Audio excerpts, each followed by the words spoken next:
साथियों नमस्कार। साथियों, दिल्ली का चुनाव इस समय गर्मा गया है और सभी पार्टी अपना पूरा जोर खोर सब दमखम सब अपना रही हैं। और इस समय दिल्ली के जो स्टार कैंपेनर हैं, बीजेपी के भी जो स्टार कैंपेनर हैं, वो भी मैदान में आ चुके हैं। आप कहेंगे कौन? उनका नाम है श्रीमान राहुल गांधी जी। कल राहुल गांधी ने रैली करी और रैली में एक के बाद एक उन्होंने इस प्रकार के भाषण दिए जिससे कि अब ना तो इंडिया अलायंस को समझ पा रहा है और ना ही केजरीवाल को समझ पा रहे हैं। राहुल गांधी इससे पहले 2-3 रैलियों को स्किप कर रहे थे, बीमारी का बहाना बना रहे थे कि मेरी तबीयत खराब है, कभी कुछ है कभी कुछ है। शायद पत्रकारों का कहना ऐसा है कि पर्दे के पीछे कांग्रेस और आम आदमी पार्टी में एक डील चल रही थी जो क्रैक नहीं हो पाई। जब क्रैक नहीं हुई तो राहुल गांधी को लगा कि अब मैदान में उतर के अब खुल के खेलना चाहिए। बीच में खबरें ऐसी चल रही थी कि जो कांग्रेस है वो धीरे से पीछे हट रही है चुनावों से। उसे पता है कि अगर हम तेजी से लड़े, मजबूती से लड़े तो बीजेपी को फायदा हो जाएगा, इसलिए आम आदमी पार्टी को जीतने दो। लेकिन अब कांग्रेस को लग रहा है कि अगर आम आदमी पार्टी को अगर फ्री हैंड दे दिया तो कहीं ऐसा ना हो कि जो हमारा वोट बैंक था, जो हमारा वोटर बेस था, वो परमानेंटली आम आदमी पार्टी के साथ चला जाए और दिल्ली में हम जो है जड़ से समाप्त हो जाए। इसलिए राहुल गांधी एकदम फायरी स्पीच लेकर के आए और उन्होंने दे दनादन अरविंद केजरीवाल के ऊपर अटैक करना स्टार्ट कर दिया, जिसमें राहुल गांधी ने कहा कि अरविंद केजरीवाल वही हैं जिन्होंने सबसे बड़ा शराब घोटाला किया। अरविंद केजरीवाल वही हैं जो छोटी सी गाड़ी में घूमते थे और आज उन्होंने शीश महल बना लिया। अरविंद केजरीवाल वही हैं जिन्होंने यहां पर किसी भी समुदाय के लिए कोई काम नहीं किया। मतलब अरविंद केजरीवाल पर ऐसे अटैक किए हैं जैसे बीजेपी के नेता लोग करते हैं। अब साथियों, आप लोग सोचिए, ये नेता लोग हम लोगों को कितना बेवकूफ बनाते हैं। अभी 6 महीने पहले लोकसभा चुनाव में दोनों मिलकर के लड़ रहे थे, एक दूसरे के साथ हाथ में हाथ मिला करके चल रहे थे, एक दूसरे को सपोर्ट कर रहे थे और आज एक दूसरे को गाली दे रहे हैं। अब ये इंडिया अलायंस अपने आप को इंडिया अलायंस कहता है, इनकी 234 सीटें हैं। अब इन 234 में से जो आम आदमी पार्टी की 3 या 4 सीटें पंजाब में इन्होंने जीती हैं, उनको भी हम गिने या ना गिने? किस तरह का इंडिया अलायंस है ये? बहरहाल, कांग्रेस का मैदान में आना, राहुल गांधी का मैदान में आना, मजबूती के साथ लड़ना इस बात को संकेत कर रहा है कि अब बीजेपी की जो जीत है वो सुनिश्चित होने जा रही है दिल्ली में। दूसरा जो पहलू है अरविंद केजरीवाल की हार का, वो ये कि अरविंद केजरीवाल ने भी हाल फिलहाल में एक बयान दिया था जिसमें अरविंद केजरीवाल का कहना था कि यमुना की गंदगी के लिए हरियाणा जिम्मेदार है जी। पहले पंजाब जिम्मेदार था, अब पंजाब में इनकी सरकार आ गई है, अब हरियाणा में तो बीजेपी की सरकार है तो हरियाणा जिम्मेदार है। और केजरीवाल ने कहा कि हरियाणा में वहां की जो सरकार है यमुना में जहर घोल देती है और वो जहर दिल्ली में आ रहा है। साथियों, ये बहुत बड़ा एलिगेशन है। आप पब्लिक लाइफ में होकर के, नेतागिरी में होकर के इस तरह के बयान नहीं दे सकते। जहर घोलने का मतलब ये हुआ कि आप पैनिक क्रिएट कर रहे हैं। दिल्ली के लोगों में एक तनाव आ जाएगा, टेंशन आ जाएगी कि हम ये किस तरह का पानी पी रहे हैं। हो सकता है सड़कों पर लोग आ जाएं, पैनिक हो जाए। तो एक बहुत बड़ा ब्लंडर केजरीवाल ने करने की कोशिश करी। दूसरा ये कि अगर मान लो आप किसी नदी में जहर घोल रहे हैं तो कितना जहर घोल पाओगे यार? बहते पानी में कोई जहर घोल सकता है? अगर जहर घोलने से ही चीजें हो जाती तो सबसे अच्छा तो भारत के लिए था। इंदस नदी में जहर घोल दो, पाकिस्तान जाती है, पूरा पाकिस्तान मर जाता। या कोई टेररिस्ट कल को गोली के जरिए किसी को मारे, उससे अच्छा ये है कि नदी में जहर घोल दे, आधी जनसंख्या उसी से साफ हो जाएगी। बहते पानी में जहर घोला ही नहीं जा सकता, और घोल दोगे तो उसका कोई मतलब भी नहीं है, कितना जहर घोलोगे। बट इस बेवकूफ को यह बयान देना था, इसने दे दिया, क्योंकि इसको यह पता चल रहा है कि मैं हारने जा रहा हूं। दूसरी बात यह भी है कि केजरीवाल ने माफी भी मांगी है कि मैं माफी मांगता हूं कि मैं यमुना साफ नहीं कर पाया, मैं सड़कें नहीं बना पाया, मैं पानी नहीं दे पाया पीने का, उसके लिए मैं माफी मांगता हूं, ये काम नहीं कर पाए। खुलेआम बोल रहा है अब केजरीवाल। जब कोई आदमी इस तरह से बोलने पे आ जाए और कुछ भी पागलों की तरह बोलता रहे तो समझ जाइए कि उसे पता चल गया है कि अब मेरी हार सुनिश्चित है। और अगर दिल्ली में हारा केजरीवाल और आम आदमी पार्टी तो आप समझ जाइए कि पंजाब की आम आदमी पार्टी की जो सरकार है उसके या तो 2 टुकड़े हो जाएंगे, या ज्यादा से ज्यादा 2 साल उन्होंने खींच भी लिया तो 27 में वो भी हार जाएंगे। क्योंकि पंजाब के लोग खुद कह रहे हैं कि इन्होंने फ्रीबीज के चलते हमारा पंजाब भी डिस्ट्रॉय कर दिया और कोई वादा भी पूरा नहीं किया। यही कारण है कि लोकसभा में पंजाब में आम आदमी पार्टी की 3 या 4 सीटें आई हैं, शायद 3 सीटें आई हैं। तो आप जानिए, अगर पंजाब में ये लोग हार गए तो आम आदमी पार्टी का सुपड़ा साफ हो जाएगा। दिल्ली में आप हारते ही देखना आम आदमी पार्टी में टुकड़े होना स्टार्ट हो जाएंगे। तो आम आदमी पार्टी अब खत्म होने की कगार पर है। इन्होंने कांग्रेस के साथ जो हाथ मिलाया था, इनका वहीं से जो है बंटाधार होना स्टार्ट हो गया था। बाकी केजरीवाल के जो घपले घोटाले उन्होंने तो कोई कसर छोड़ी नहीं है। अब जो इन्होंने केजरीवाल ने यमुना के ऊपर एलिगेशन लगाया कि साहब इसमें जहर मिलाया गया है, उस पर इलेक्शन कमीशन ने नोटिस भेज दिया है कि आप जवाब दीजिए, आप किस बेसिस पर ये कह रहे हैं। फंस गया केजरीवाल।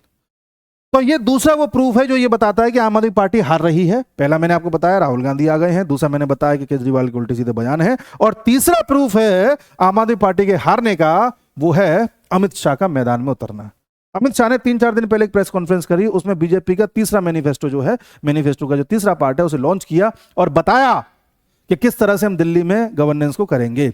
अमित शाह ने कहा कि जैसी हमारी सरकार बनेगी दिल्ली में, हम सबसे पहले एक एसआईटी बनाएंगे। उस एसआईटी का काम होगा कि पिछले 10-11 साल में केजरीवाल ने जो जो घोटाले किए हैं, जो जो मिस गवर्नेंस करी है, उन सबकी जांच करे और जो उस पर प्रॉपर एक्शन लेने हैं वो एक्शन लेने के लिए सुझाव दे। यानी कि पूरी आम आदमी पार्टी नप जाएगी। दूसरा, अमित शाह ने बोला कि हम अगर सत्ता में आए तो पूरी दिल्ली को 100% ई बस सिटी बना देंगे। पूरी दिल्ली में जितनी बसें होंगी सब ई बस होंगी। और यह बोला कि हम यमुना को 3 साल के अंदर अंदर साफ कर देंगे और इसको यमुना रिवर फ्रंट के रूप में डेवलप करेंगे, जिससे कि टूरिस्ट यहां पर आए और इकोनॉमी जनरेट हो। जैसे आपने सुना होगा साबरमती रिवर फ्रंट है गुजरात में। और यह भी कहा कि अगले 5 साल में हम लगभग 50,000 नौकरियां पैदा करेंगे इन सब चीजों से। एक महाभारत कॉरिडोर भी बनाएंगे, जिससे कि जो पिलग्रिमेज होते हैं, जो पूजा पाठ के मसले से टूरिज्म करते हैं, वो सब भी आकर के यहाँ पर इकोनॉमी में योगदान दें। साथियों, टूरिज्म इकोनॉमी कह लें या टेम्पल इकोनॉमी कह लें, ये बड़ा योगदान देती हैं किसी भी देश की ग्रोथ में। हमारे राम मंदिर को आप देखिए, राम मंदिर में पिछले 1 साल में 12 करोड़ से ज्यादा लोग दर्शन करके जा चुके हैं। इस वक्त अयोध्या से उतना जीएसटी जमा हो रहा है जितना जीएसटी नोएडा और गाजियाबाद से भी नहीं हो रहा है। हमारे देश में अभी कुंभ चल रहा है, 45 करोड़ लोगों की जाने की संभावना है, 15 करोड़ जा चुके हैं। और इस पूरे कुंभ से यूपी की 2 लाख करोड़ की इकोनॉमी जनरेट होगी, पूरे भारत की 4 लाख करोड़ की इकोनॉमी जनरेट होगी। सिर्फ खर्चा गया है 7,500 करोड़ का। यह ताकत होती है टेम्पल इकोनॉमिक्स की, यह ताकत होती है टूरिज्म की। तो दिल्ली में जो ये केजरीवाल कहता रहता है कि हम कहां से नौकरियां दें, कहां से पैसा लाएं, पैसा यहां से आएगा। अमित शाह ने सुझा दिया। केजरीवाल बार बार बोलता था ना, कह रहे इन लोगों के पास कोई प्लान नहीं है जी, ये तो बस ऐसे ही बोलते रहते हैं जी, ये कहां से पैसा लाएंगे जी, ऐसे लाएंगे। अमित शाह ने बोला ऐसे लाएंगे। बोलो क्या कर लोगे? और मेट्रो और बस सेवाओं को 24 घंटे चलाएंगे, जिससे कि किसी को रात में भी दिक्कत ना हो। उसका जवाब केजरीवाल के पास है ही नहीं। एक के बाद प्रेस कॉन्फ्रेंस ये लोग कर रहे थे, पर जवाब नहीं निकाल पाए किसी बात का कि हम इसकी काट क्या करें। तो ये सारी चीजें हैं। और इस समय सबसे ज्यादा फंसे हुए हैं हमारे रवीश चचा, रवीश कुमार। जी हाँ, वो आदमी जो लंबे समय से केजरीवाल को सपोर्ट कर रहा था। आपको याद होगा संजय सिंह जब जेल से आया था तो रवीश कुमार ने एक के बाद एक वीडियो बनाए थे संजय सिंह को सपोर्ट करते हुए, केजरीवाल को सपोर्ट करते हुए बनाता ही है। और हर तरीके से केजरीवाल को जस्टिफाई कर रहा था कि शीश महल बन गया तो क्या हुआ, शीश महल से क्या राजनीति करना चाहते हैं, वगैरह वगैरह।